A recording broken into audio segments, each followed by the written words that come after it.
Okay, we're going to go backwards from the shuttle now to the dawn of the space race. Okay, before I talk about the space race, let me talk about World War II. World War II nominally began in 1939 and ended in 1945. In Europe, it ended in May of 1945 with the surrender of Germany. In Europe, the Allies included America and the Soviet Union. So we were friends and allies during the battle against Nazi Germany. But with the surrender of Germany, relationship between the Germans and the Americans got a little bit testy, and eventually you have what they call the Cold War. The Cold War was a contest between two dissimilar political and economic systems on who is the better for the rest of the world. Okay, so the many things came out of the Cold War, and one of them was the space race. The space race in the Cold War began in October 1957. And what happened in October 1957? Anybody? The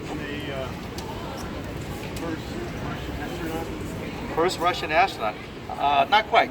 October 1957, the Soviets launched a satellite, a man-made artificial satellite into orbit. That was a monumental achievement because it says that to the Americans, suddenly we're ahead of you. And the Soviet system was the superior system.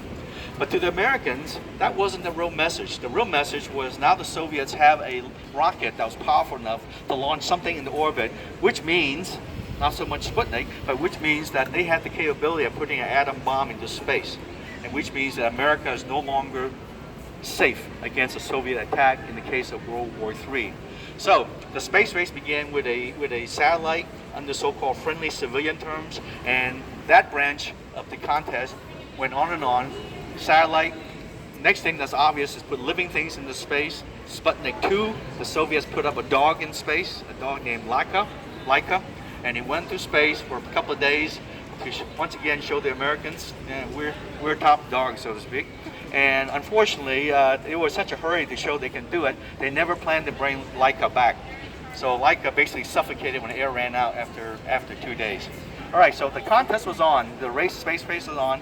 America followed up with its own satellite many months later to many embarrassing failures, and all this was going to lead to humans in space. All right, so humans in space. Now we're going to put astronauts in space. The first person to go into space is a Soviet astronaut, or cosmonaut rather, and that cosmonaut, his name is Yuri Gagarin. Here he is. April of 1961. Cosmonaut Yuri Gagarin was shot into space, and to be fair about it, he just didn't go into space. He went to orbit. Once again, the Soviet launch vehicle for the rocket was so powerful, it was able to sling a cosmonaut into orbit. America followed up about a month later with the first American in space. And who's the first American in space? We'll decide what I am. Okay, this guy here, Alan Shepard. Alan Shepard was the first American in space, not John Glenn. John Glenn came 3 launches later as the first American to orbit the Earth, but not the first American in space. And Alan Shepard's mission was quite simple. We didn't have the powerful launch vehicle that the Soviets have, and all we were able to do with Alan Shepard is this. We took the warhead off a missile, we put a capsule that looks like this onto the top of the missile, squeezed Alan Shepard into that little can there, and shot him off. And his mission looked like this. Up, reached about over 100 miles up there and came back down. Splash. 15 minutes from start to finish. Okay, just like a missile, surprisingly, yes. It is a missile, just that the guy's inside rather than a warhead. 15 minutes. But that mission gave the new president, John F. Kennedy, the confidence now to say, we're going to challenge the Soviets. And what he decided to do was challenge the Soviets on something that was so big and so grand that we would have time to catch up with the Soviets. And that challenge was that America was going to send an astronaut, land on the moon's surface, and come back safely before the end of the decade. Now, in this speech that he made to Congress, where he made that challenge, he originally said that we were going to do this by 1967. He made a speech in 1961. He was going to give NASA 6 years from just putting a guy, not even in orbit, just in space, to going to the moon, land, and come back. What was he thinking? Okay. Why 1967, by the way? Why suppose he picked 1967 in this speech? He would have to go for re-election before 1967. Okay, he wanted to see it before the end of his second term because he didn't think that that the effort to go to the moon was going to succeed in. That's one reason. But the second reason may be more important, and that is 1967 is a very important anniversary year. What was the anniversary of 1967? You didn't know this was a history lesson too, did you? 1967 was going to be the 50th anniversary of the October Revolution. The Bolsheviks overthrew the Tsars, the Russian Republic. So he was absolutely sure that the Russians were going to try to do a big splashy mission to celebrate the 50th anniversary. And by gosh, we're not going to let them do that. We're going to beat them to it. So America was going to send the guy to the moon and come back before the Soviets does. Of course, he had no idea how it could be done. In fact, NASA didn't have much idea how it was to be done either. So NASA went to Kennedy and said, you better give us some slack. We don't know how to do this. So he scratched out 1967 on his draft speech and inserted what? The end of the decade. And as we all know, it took every extra month and year of the decade to finally get it done. So it was good they did that, okay? Actually, I read an article recently about the 50th anniversary of the Apollo 11 mission, and I find it quite fascinating. One of the things that I find fascinating about it is that I had always assumed as I grew up, I was only yay big at the time of the Apollo 11, I had always assumed that everybody in the United States supported the moonshots. Everybody. Turned out not to be the case. In fact, most of the people do not. Bigger than 50% of the people in the United States said, that's way too much money to send somebody to the moon. That money could be spent better. Okay, other scientists said the moon missions sucked up all the money we could use for missions that would acquire us more scientific data. People on the lower end of the social spectrum said that money could have been better building schools and helping the poor. So there was not unanimity on the moonshot. It was really the political will to push it forward.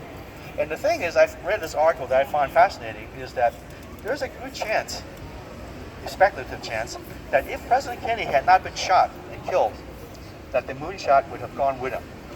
Because the political will to do so sort of depending on him getting killed. When President Johnson took over, he said, I was going to take up the mantle for the things that President Kennedy wants to do. So it's as much a remembrance of the challenge that President Kennedy set for this country that the moonshot continue. And Johnson had a lot of opposition to the moonshot, and all the money was going to be spent. A little bit interesting story that you can find out even later, after all these years. What? I didn't know that. Okay, let's go back over here to the Mercury. Okay. Okay, once again, this is Alan Shepard, the first American to go into space, not into orbit. Now, this is what you would have looked like, guys, in 1961. Notice the haircut, the lean look. He was a military guy, but this is what you look like in 1961. At the bottom of the picture is another guy, and this guy is also Alan Shepard, 10 years later. Okay, 10 years later, in the 1970s, everybody had longer hair. I had long hair in 1970. I had dark hair in 1970s as well, yeah. Okay, so Alan Shepard was the only one of the original 7 Mercury astronauts to have gone and landed on the moon. So John Glenn didn't do it. None of the other guys did, but Alan Shepard did. He landed on the moon. So that's kind of historic. Also historic is that Alan Shepard took up an object about the size of my fist, a metal object, and he used it to hook up with a rod that was used to scoop up moon dirt. And once he did that, what does he have? He has a golf club. So Alan Shepard was the first human to have a sporting event, not on Earth, but off the surface of the Earth. Now, wearing that bulky spacesuit, he's not going to be able to grip that golf club the way he would do on the on Earth, right? So he has to do one-hand swing. 3 one-handed swings, 2 of them were bad, but one of them was pretty good. And in the 1/6 gravity on the moon, that ball really, really went far, far away. Okay, last thing I want to talk about the Mercury is that the Soviets would year after year and beat us to it. And because there was a race, everybody started taking shortcuts. The shortcut that the Soviets took was that, how are you going to land Yuri safely? Now, when you think about it, all the early American capsules land in the water. You remember that. Parachute, splash, Navy comes by with a helicopter to rescue the astronaut. Where did the Soviets come down? On land. Now, if you were jumping off a high diving board over a swimming pool, would you rather land in a swimming pool full of water or a swimming pool with no water? No water. No water. I want it full of water. Okay, so the Soviets, what, were they stupid or what? Okay, obviously they weren't stupid. Well, that's because if you land in water, you have to be rescued in the water. To be rescued in the water, you need a big Navy. because what if something gone wrong? You miss your target. Okay, you got to be pretty much everywhere. So the Soviet Navy was basically a submarine fleet in the North Atlantic. So coming out on water was going to be a problem for the Soviets. So they're going to come down on land. But when you come down on land in a parachute, there's a problem. When you come down in a parachute, you come down slow. But if you come down in a parachute, you're sitting inside this big metal ball. When you hit the ground, it's going to really hurt. There's a good chance you're going to break your back when you come down, bounce a few times, and that's it. Okay, it's no good to be the first in space with Yuri Gagarin. He comes back a vegetable. Okay, yeah, you don't want to roll him out on a gurney and say, see, we made it in space before you did. He has to come out there smiling.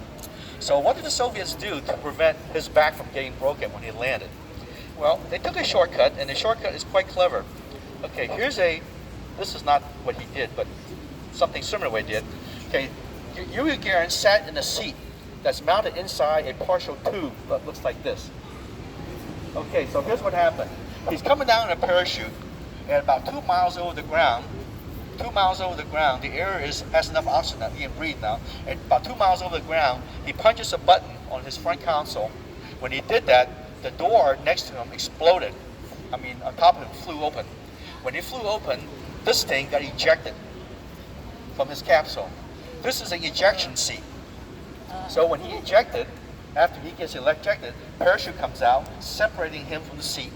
He comes down on his 2 feet. Aviators have been doing that since World War I. It's no big deal. But that's the shortcut they took to make sure that Yuri Gagarin will come back smiling and not in 2 big pieces.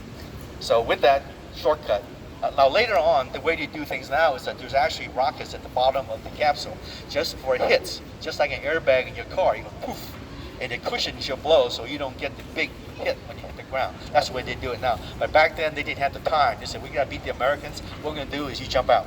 So that's what they did. Okay, so let's move on over here.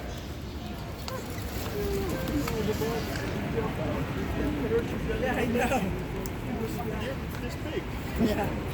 Okay, so when President Kennedy took the mantle of being president, there was only Project Mercury. There was no Apollo, nothing else. So when he announced to the Congress and the American people that America was going to go to the moon, a new project called Project Apollo was created to effect the moon landing. The Apollo landing was going to entail so many new technologies that what they needed to do was to have a second program in between Mercury and Apollo. And the object of the second program, called Project Gemini, is to prove out some of the technology that's necessary to go to the moon. Here we have on display here Gemini 7. Now Gemini in Greek means twins, right? So now this capsule holds 2 people in it rather than 1 like Project Mercury. Now, there were 3 primary objectives for Project Gemini. One objective is to do a 2-week mission in space. Why do you suppose it's so important to do a 2-week mission in space? That's right. The lunar mission was going to be 2 weeks maximum. 2 weeks to and back. Okay, now we think that astronauts are going to be okay for 2 weeks in space, but we don't know. There's always a nagging feeling that if you hadn't done it, something unexpected might come up. It might be that the astronaut can't sleep after a few days. They just couldn't. Maybe they can't digest their food. Maybe their brains all jumbled up. They can't make decisions. All these things you don't know. So what we want to do is put astronauts in space for 2 weeks to simulate the length of an Apollo trip, just to be sure that that's true. So one of the key objectives for Gemini is a 2-week mission in space. The second objective for Gemini is to do a space rendezvous and a docking with another spaceship. That's crucial because on Project Apollo, you need to do that twice. Once, you take the command module and you take the lunar module, you assemble it on the way to the moon. When you get to the moon, you transfer 2 astronauts from the command module to the lunar module. They separate. The lunar module lands on the moon to pick up that 50-pound bag of rocks that they really wanted. They come back up. They need to do a rendezvous and a docking. Otherwise, it's no good to say you've been to the moon, but you can't bring them back safe, right? Just like, okay. So you need to do a second docking, and then you come home. So that's a very key maneuver and a very difficult challenge for spaceships in those days. So they need to prove that out on Project Gemini. The third objective is to do a spacewalk. Why is a spacewalk so crucial? You're not going to do you really don't need to do a spacewalk. Well, spacewalk is crucial because we need to prove out those spacesuits. Those spacesuits are basically going to be the capsules that the astronauts are going to be in when they're on the moon. There's nothing else to protect them, so those suits have to do everything. So they need to prove out the spacesuits. Secondly, if something had happened wrong on the docking and you couldn't dock when you're orbiting the moon, you get close, you can't do a dock or transfer. What do? Well, the astronaut has to get out the lunar module, float across space to the command module. So to do that, you're doing a spacewalk, and you better do that before you go to the moon to find out you can't do it. So those are the three primary objectives for Gemini.